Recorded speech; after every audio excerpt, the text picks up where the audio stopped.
Hello नमस्कार। आज मी गरम मसाला बनवते आहे। त्यासाठी 100 ग्रॅम धने, थोड्याशा मिरच्या, बडीशेप, मिरी, जायफळ, मायपत्री आणि काय लवंग, जिरा, दगडफूल, चक्रीफूल, मोठी वेलची, छोटी वेलची आणि ही दालचिनी एवढं घेतलं आहे आणि हा तेजपत्ता आहे एवढा। ते आता भाजून घेते मी।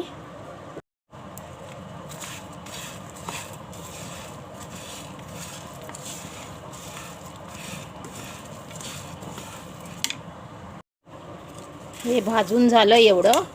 आता हे भाजायला टाकते।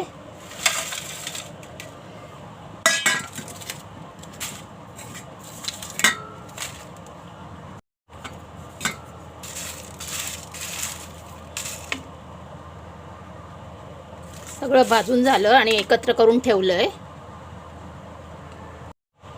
प्लीज माझ्या चॅनलला सबस्क्राइब करा, लाईक करा, शेअर करा, प्लीज।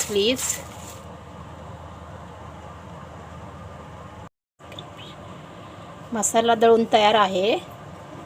याचं प्रमाण सगळं डिस्क्रिप्शन बॉक्समध्ये खाली दिलेलं आहे।